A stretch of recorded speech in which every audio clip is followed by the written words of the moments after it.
మంత్రి పదవి చేపట్టిన తర్వాత కోమటిరెడ్డి వెంకటరెడ్డి నల్గొండ జిల్లా వ్యాప్తంగా పర్యటించారు. అందులో నల్గొండ జిల్లా చిట్యాల పట్టణంలో తెలంగాణ R&B సినిమాటోగ్రఫీ మంత్రి హోదాలో తొలిసారిగా కోమటిరెడ్డి వెంకటరెడ్డి పర్యటించారు. దీంతో స్థానిక ఎమ్మెల్యే వేముల వీరేశం, కాంగ్రెస్ పార్టీ శ్రేణులు ఘన స్వాగతం పలికారు. అనంతరం మంత్రి వెంకటరెడ్డి మాట్లాడుతూ వేముల వీరేశంని భారీ మెజార్టీతో గెలిపించినందుకు నియోజకవర్గ ప్రజలందరికీ కృతజ్ఞతలు. అలాగే చిట్యాల పట్టణానికి సంబంధించి అన్ని విధాలుగా అభివృద్ధి చెందేలా ఏర్పాటు చేస్తున్నామన్నారు.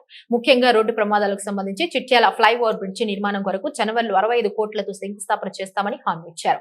చిట్యాల టు భువనగిరి రోడ్లు 4 లైన్లుగా మార్చాలని, దానికి సంబంధించి టెండర్లు జనవరిలోపు చేపిస్తామని అన్నారు. ఈ 10 సంవత్సరాలు నేను అధికారం లేకపోయినా ప్రజల మధ్యలో ఉండి తిరిగాను. గతంలో నేను ఎమ్మెల్యేగా ఉన్నప్పుడు జిల్లా పరిషత్ ఉన్నత పాఠశాల MRO, MPDO ఆఫీస్ కట్టించామని, అంతే ఉత్సాహంతో మరిన్ని అభివృద్ధి కార్యక్రమాలు చేపడతామని ఈ సందర్భంగా తెలియజేశారు. ఈ కార్యక్రమంలో పాల్గొంటున్న మున్సిపల్ చైర్పర్సన్ సోదరుడు చిన్నవెంకటరెడ్డి గారికి, అలాగే మండల పార్టీ అధ్యక్షులకు, ఇంకా అందరు నాయకులకు ఈ రోజు మొట్టమొదటిసారిగా వచ్చిన సందర్భంలో స్వాగతం పలికిన మీ శాసనసభ్యులకు, అలాగే మున్సిపల్ చైర్మన్ గారికి, మా నాయకులందరికీ పేరు పేరున చేతులు ఎత్తి నమస్కరిస్తూ, మీరెంతో మంచి మెజార్టీతో మళ్ళా చెప్తున్నా, ఈరోజు మళ్ళా వెరీశం గారిని గెలిపించడానికి మీరందరూ నడుకట్టు పనిచేసిండు. అంతే శ్రద్ధతో 5 ఏళ్ళు మీకోసం పనిచేస్తామని ఈరోజు ముఖ్యంగా ఇక్కడ ఒక ఫ్లైఓవర్ కట్టే మన టెండర్ క్యాన్సిల్ అయితే వర్క్ స్టార్ట్ చేయకపోయాం. జనవరి 2వ తారీఖు టెండర్ ఉన్నది.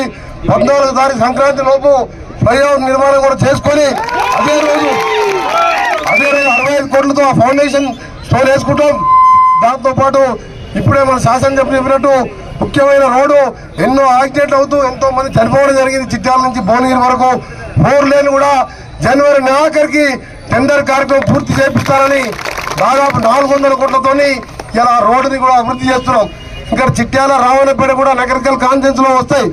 ఆ ఏరియా అయితే అక్కడ కొన్ని ఇండస్ట్రీస్ వస్తే ఈ ప్రాంత నిరుద్యోగులకు ఉద్యోగాలు వస్తాయని చెప్పి ఆ రోడ్డుని నా దృష్టిలో ఉన్నది. కాబట్టి ఈరోజు 10 సంవత్సరాలు అభివృద్ధిలో నేను లేకున్నా ప్రజల మధ్యలో ఉన్నాను.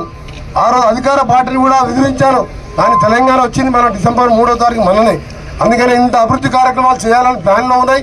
తప్పకుండా మీ ఆశలను వమ్ము చేయకుండా చిట్యాల మండలాన్ని, చిట్యాల మున్సిపాలిటీని ప్రత్యేక శ్రద్ధతో గతంలో నేను ఉన్నప్పుడు ఇక్కడ కట్టిన హై స్కూల్ చూడండి, ఎమ్మెల్యేగా ఉన్నప్పుడు MRO ఆఫీస్ కానీ MDO ఆఫీస్ కానీ అండి, ఇవాళ మళ్ళీ అంతా ఉత్సాహంతో పనిచేస్తామని తెలియజేసుకుంటూ మరో సందర్భంలో ఈ ఫ్లైఓవర్ శంకుస్థాపన పెట్టుకుందాం. ఆ రోజు నేను శాసనసభ్యులం అందరం అధికారంలో ఉంటాం. అందరం కూర్చొని మాట్లాడుకొని ఒక ప్లాన్ ప్రకారం ముందుకు పోయి ఆషామాషి కాదు, ఇవాళ తెలంగాణ వచ్చింది కాబట్టి అభివృద్ధికి వచ్చినాం కాబట్టి ఇవాళ అధికారంలో ఉన్న పార్టీగా మీకు మాటిస్తున్నా, ఇద్దరం కూడా మీకు చెరువు 2 కళ్ళలాగా పనిచేస్తామని చేతులెత్తి నమస్కరిస్తూ